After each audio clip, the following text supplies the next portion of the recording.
welcome back. So today we are, as usual, late. Yeah, I know the sun is still not yet risen, but we are late because this is going to be a very, very long hike. It's going to be about 21 miles, and that means it's probably going to be about 22, 23 miles. This is called the Rabbit Peak hike, and probably the most important thing about this hike is that it is one of those where if you've done Cactus to Clouds, you need to try this one. This one's gonna make you cry.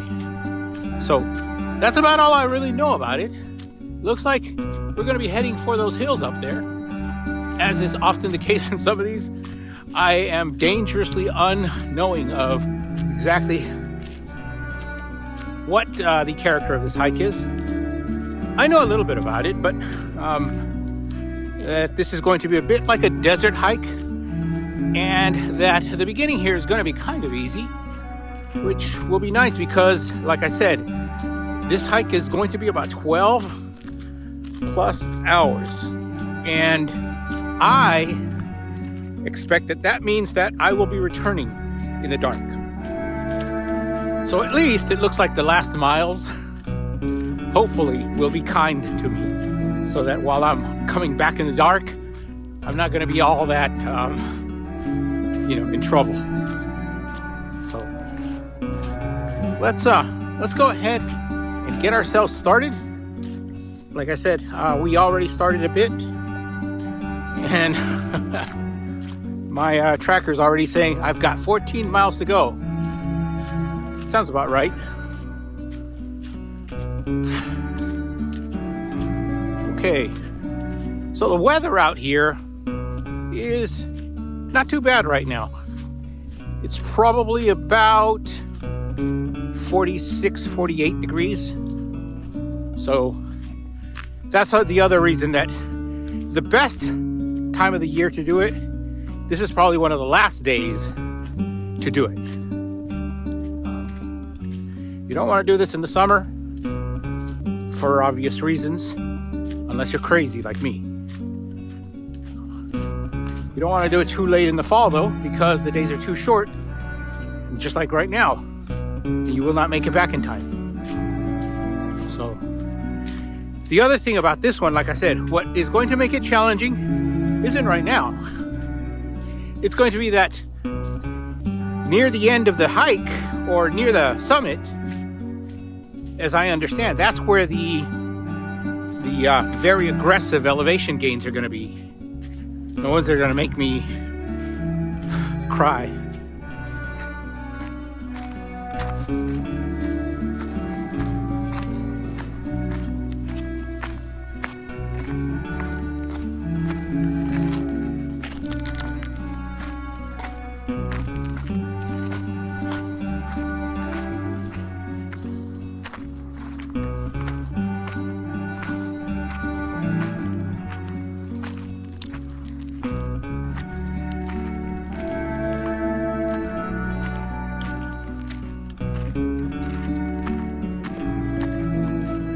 So that's mile 2. That was 36:05 that it took. We're 9:53 up, 51 down, and that is in 1:02:30. So everything was fine until we hit mile 1.3, and then that last part just got really aggressive on the way up. So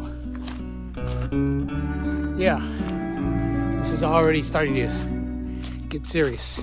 And we haven't even gotten to those boys over there. So,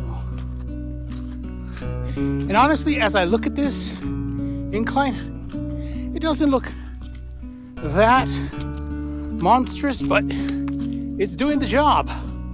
It is kicking my butt. So that should give you an idea. This is going to be quite interesting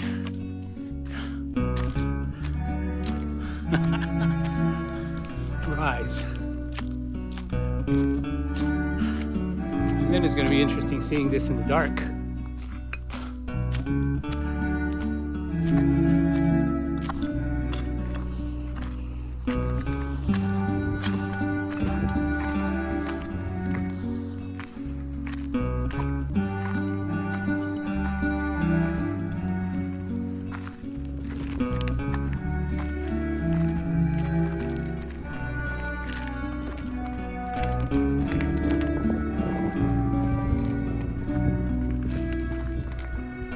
Okay, so we are at 4.02 miles.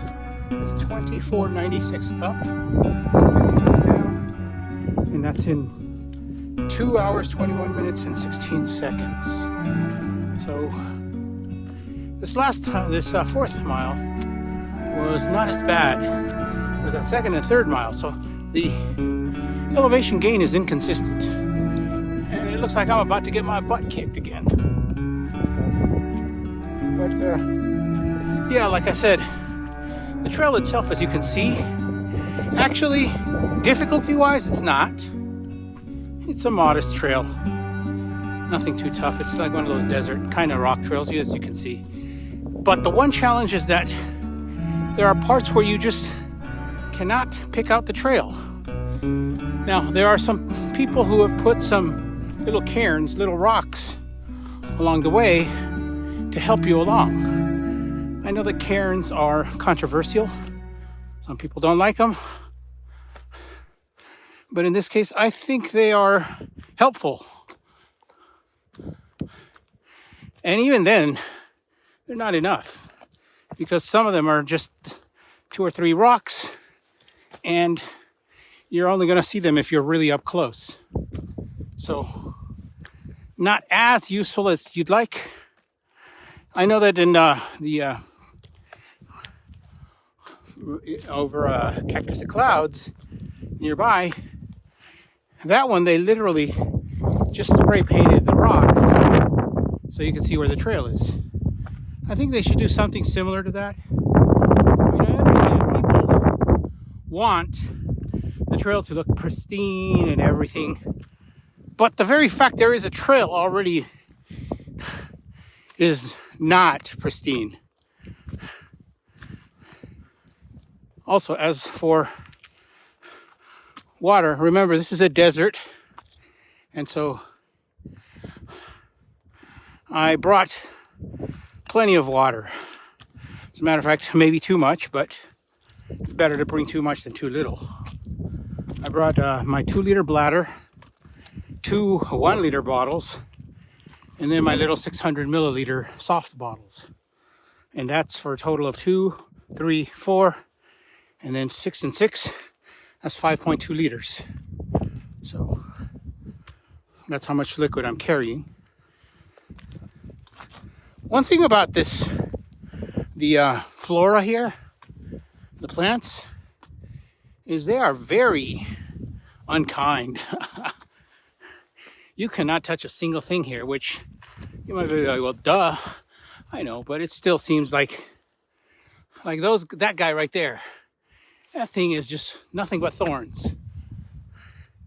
And then there's all kinds of teddy bear cactus. There's this agave with spines on it. Yeah, everything here is going to hurt you if you touch it. So you gotta watch out. Ooh, this is no fun, but that's what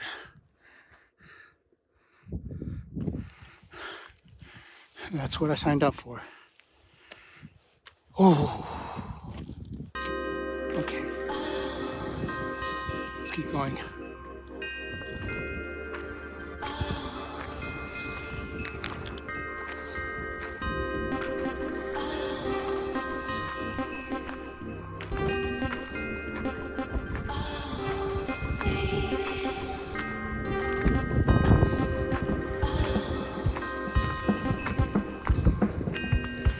You can tell that said is 49.13 for that 5th mile.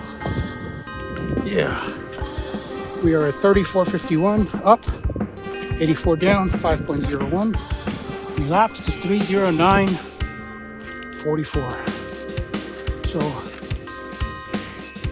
yeah, this is getting tough. Although on average, it's still just slightly under 700 feet per mile, which is tough. It's still tough.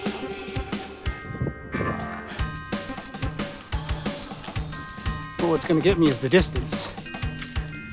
The reason I'm not like saying it's the toughest is because there's parts of Cucamonga Peak that are 700 feet per mile. Yeah, but it's over in 5 miles, 6.5. And this is going to continue. So even if it maintains an average of 700, which is not, it's going to, I know that there's some that are good. We've already had some that are less, some that are more. It's inconsistent. That's part of what kicks your butt here. The other thing is it's slowing me down so much that I'm worried that I may not even make it in time. I may get like 5, I may barely make it back to here by sundown. That won't be too good. But oh well, we're committed.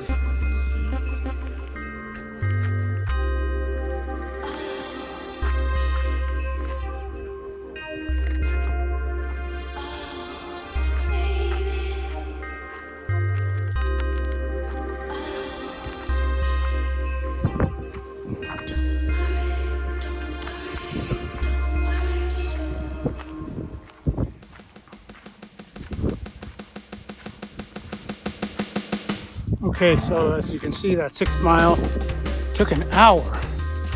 Wow, that's really going to kill my time. But couldn't be helped. That ascent, it wasn't even the gain, because I'm at 43:15 up, 138 down, and that's in 4 hours, 14 minutes, 46 seconds. And it's just that last mile, the trail just kept disappearing. I mean, I know I was going up the ridge. This is a ridgeline ascent here. The thing is that even being off by 10 feet, you lose the trail. The trail is not easy to see. It's very hard to catch. There's some parts where you can see it, and some parts where it's just completely impossible to catch.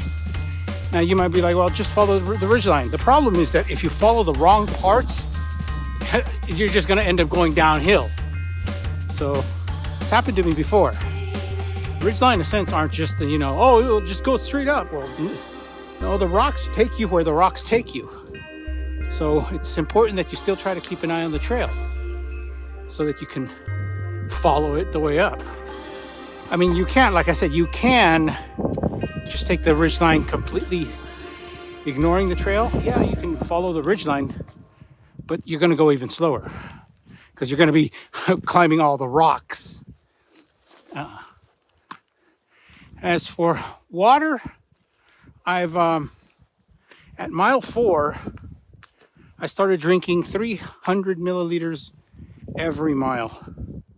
So right now, I just finished one bottle. This is my next bottle.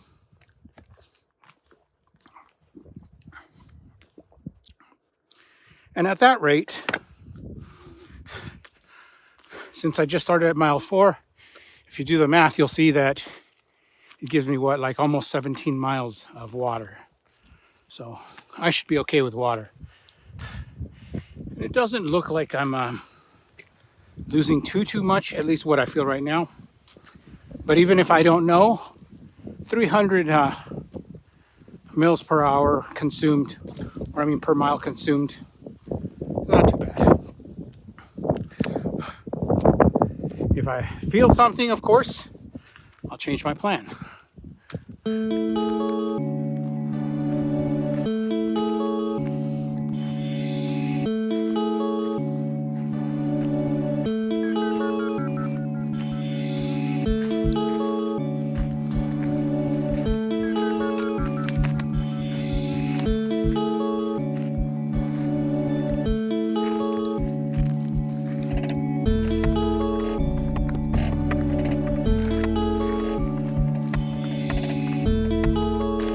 See over there? That's our first views of Rabbit Peak. We're coming down. So finally, we got to see some little bit of Rabbit Peak.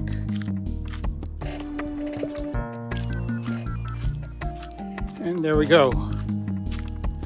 That was mile 7. So it was at almost mile 7, about 6.8 or 6.75 when I started seeing Rabbit Peak. It's funny because this entire ascent so far has felt like Mount Mother, which for those of you who don't know, that's a little hill that in Camp Pendleton, the Marines hike with their equipment.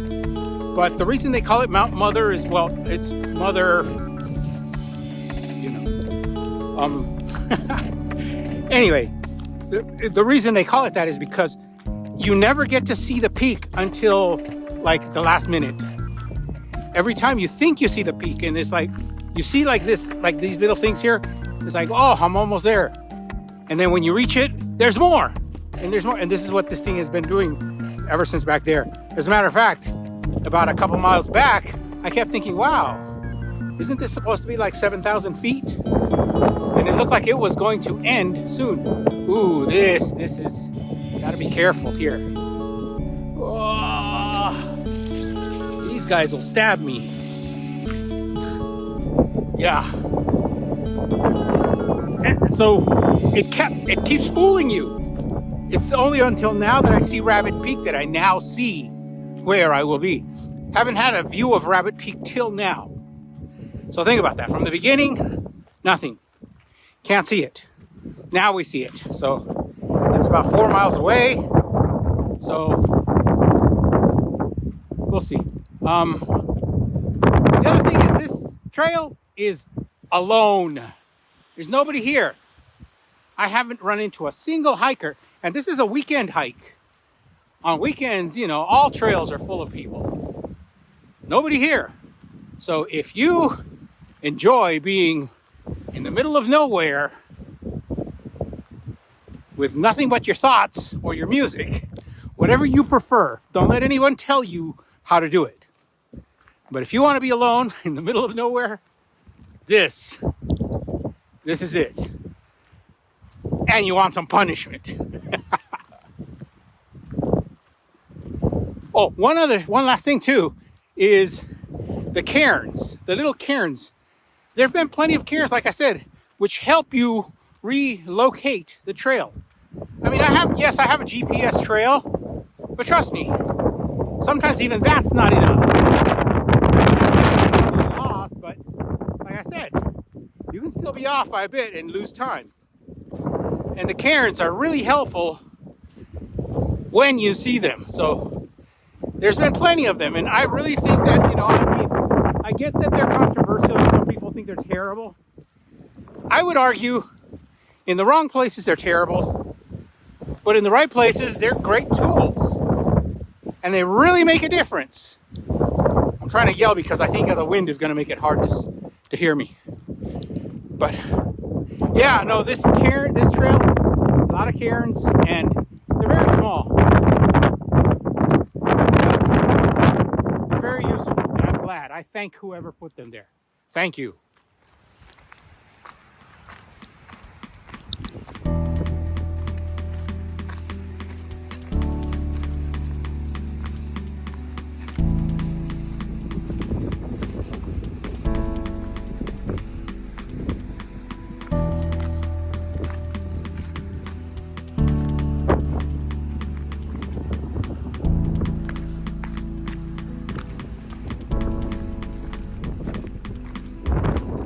Anywhere the wind blows doesn't really matter to me.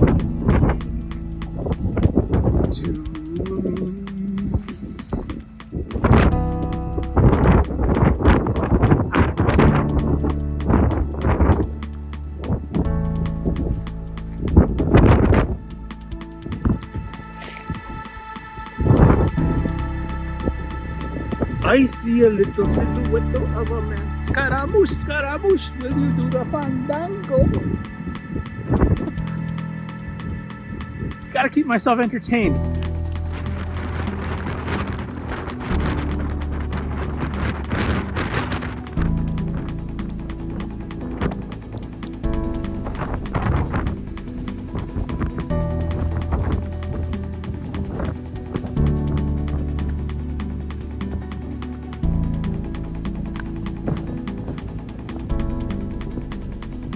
Okay, so I took a break for about 5, maybe 10 minutes. That's my first actual break. I did take 2 short kind of adjustment breaks. Let me take the pause off because we are about 2 miles away. I am just blasted already. I could just turn back right now. But there it is. Mile 9, 4407. And that is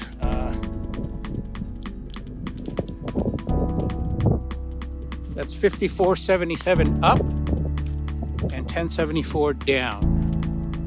And this, now I can see part of what's going to make this punishing, because once I reach Rabbit Peak, I'm going to have to come back up another 500 feet again. The gain is 7,800 feet, so that should give you an idea. I am literally, 2,400 feet more.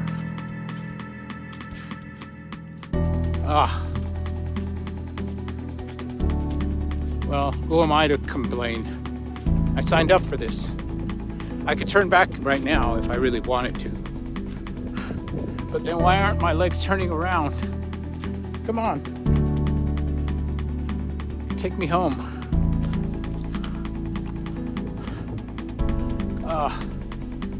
Well, they have a mind of their own. And that mind is going to punish me. So, let's keep going.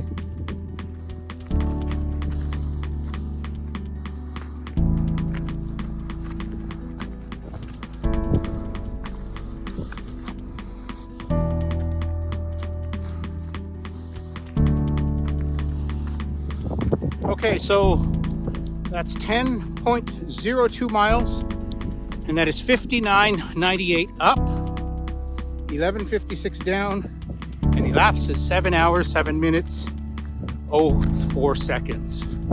This is a bastard. It's just inconsistent. Okay. And then the wind has been just punishing me for the past couple of hours. You hear that?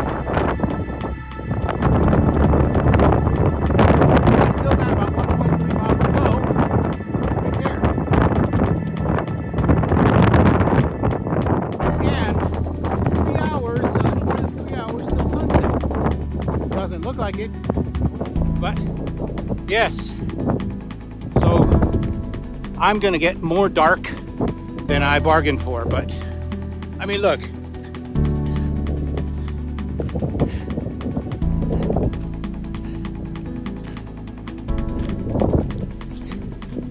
I'm tired? Yes.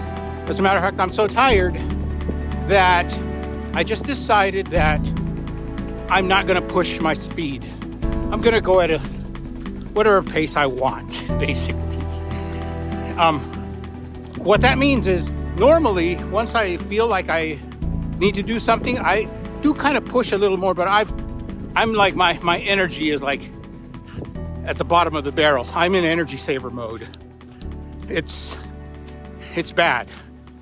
Part of it has to do with the fact that I went to the gym yesterday, and yesterday was leg day. Those of you who have watched my other videos know that I go to the gym 3 days a week and I run 3 days a week. Today is the 6th day, so I have, 5 sessions. I have 3 gym sessions and 2 runs. Today would have been my 6th run, but I substituted the run for this hike.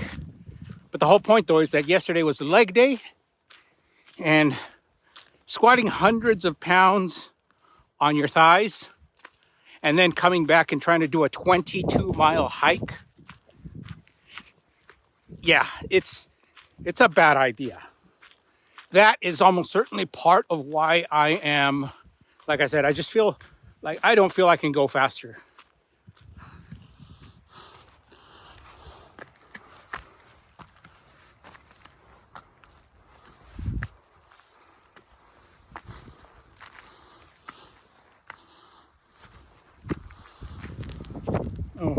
God. Will this peak never arrive? We keep going up and down and up and down. I've done it about 3 or 4 times now. That's where you get all the thousands of feet of elevation gain. And it also punishes you, and it's going to punish me on the way back. This thing is just, yeah.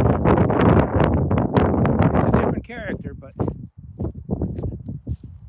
at least it appears that we finally have the last rise. And lest we forget, that is going to be one bastard of a rise. Oh, maybe I should just turn around now. Been drinking my water, but I don't want to do that. Oh, pine trees, finally. Yeah. Oh my God. If it wasn't bad enough that it's hundreds and hundreds of feet, now it's a rock scramble. For a little while, at least, while it was getting aggressive, there was a trail, but through here, there's like parts of trail and then there's no trail. Oh.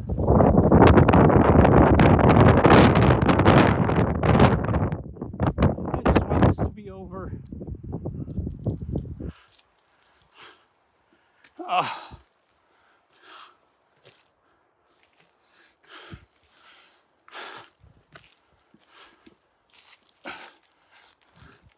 That peak will never arrive.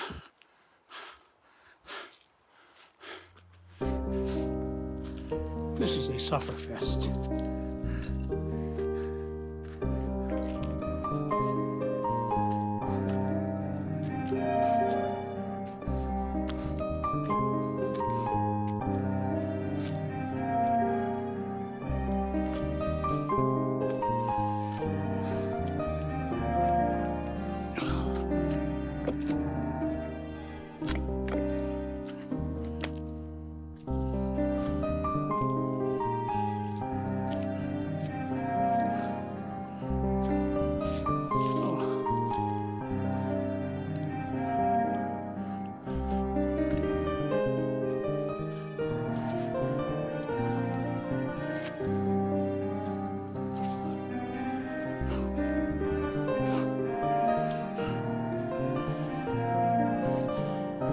Are we finally here? Oh my God.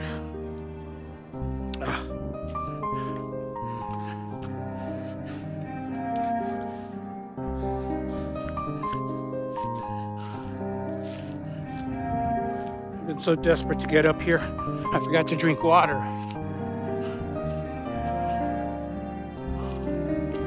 Oh.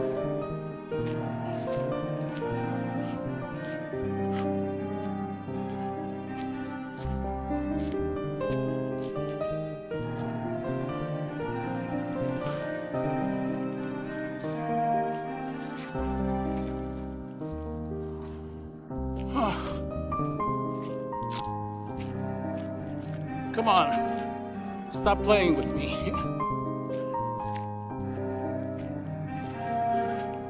I think this is the official peak. I thought those rocks back there were, but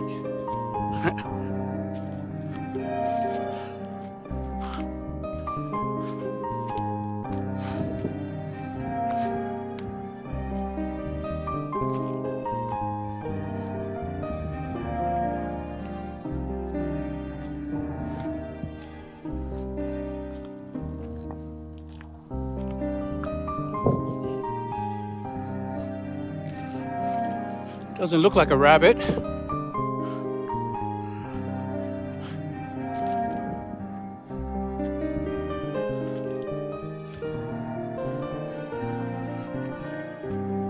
Oh, yes.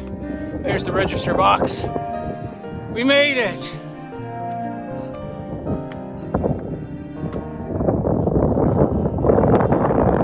Rabbit Peak.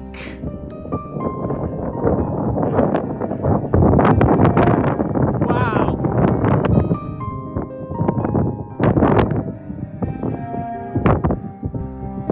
I am so incredibly tired, and I've still got 800 more feet to, yeah.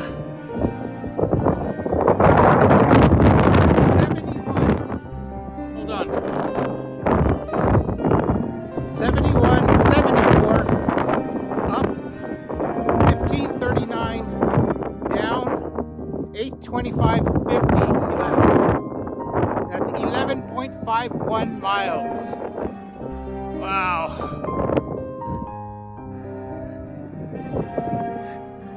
Should we go over there? No. We gotta get out of here. I gotta take a little break at least. I've earned it. Nothing wrong with taking a little break. I'm gonna make it back. It's gonna be dark within like an hour and a half. I'm gonna get a lot of darkness. I may as well enjoy myself right now. So, cheers.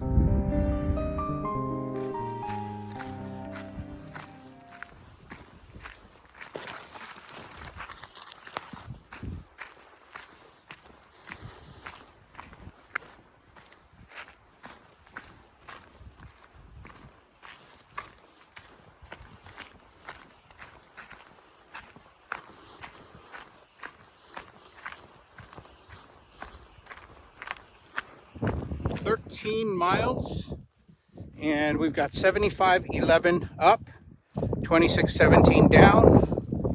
That's 13.02 in 9:55.10, and sunset will be in about 24 minutes. And that, as you can see there, is the last peak before it's all downhill. I'd love to make it to the top of that in the next 24 minutes. But I doubt that I will, considering the sun, as you can see, will be setting soon. So the sun has already set, and that damn hill doesn't seem to be getting any closer. Oh, my legs are so tired. I don't want to do this anymore. And that damn hill is not cooperating. Every time I look up at it, it still looks like it's a mile away. Damn it.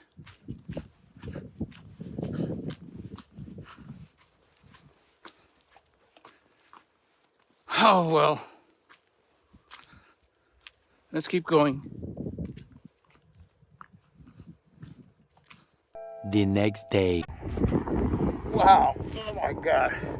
I had to throw my backpack right on the floor because I finally made it back.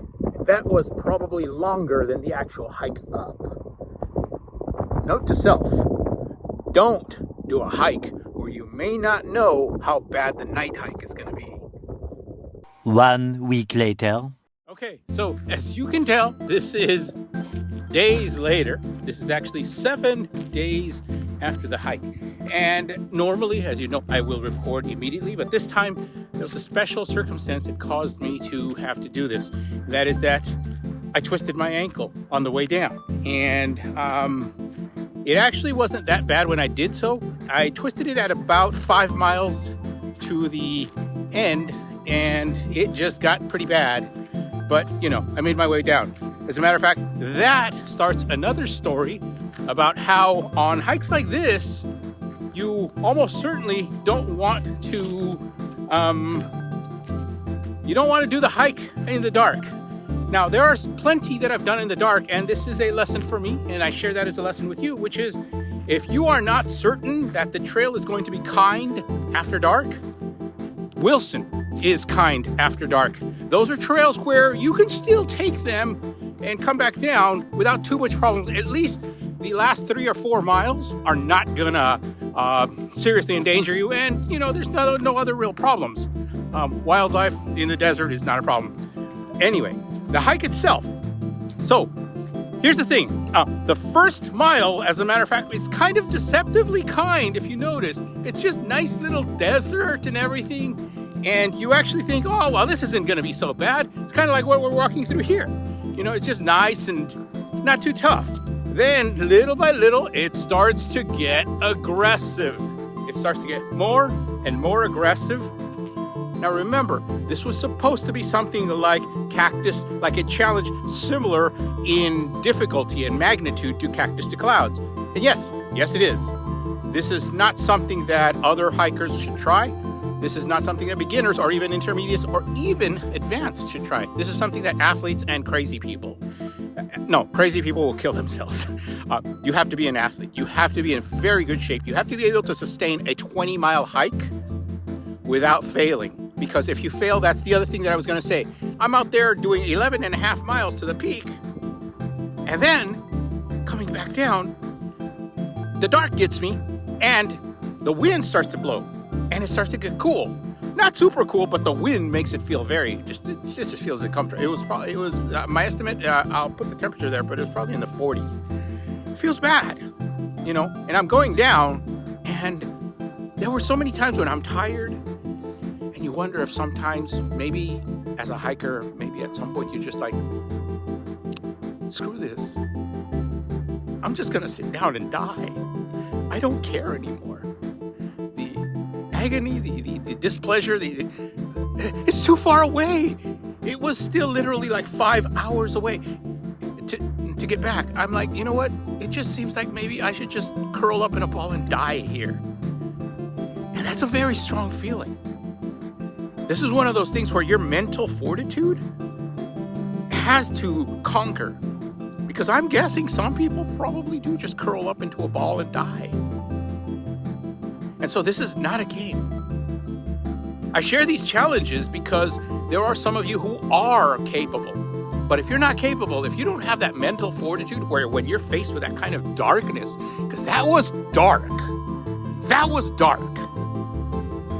And if you're not ready for that darkness, if you're not ready to overcome the inner monologue that's telling you, let's just give up here. Let's just die. It almost sounds like a joke when I say it, but no. Those of you who've been out in some outings, you've probably felt it to some degree. Here was the strongest I've felt it. It's a scary feeling, but it's also one of those things that also, once I've made it, it inspires me because it tells me there's more inside of us than maybe many of us may be aware of. You do have to have, as I said, the capacity. Because if you don't have the capacity, it doesn't matter what you feel. You will pass out. You're going to cramp up and you're going to die there. So also, don't try these things. But I think for people, even on shorter hikes, I'm pretty sure even on a 2 or 3 mile hike, I mean, if you're a total beginner, you might feel that. And I just tell you, this is one of those where, especially on the early and easy hikes, when you feel that desire to give up, channel that inner robot, the inner motivator, the one that will overcome. And you might surprise yourself. Just don't do it on anything that will kill you, okay? So, I hope you enjoyed my very long discussion of something very dangerous, but you start out small. You don't ever need to go this dangerous. You don't ever need to go this dangerous. But challenge yourself, nevertheless. Because that is what makes our lives so much more interesting. So until next time.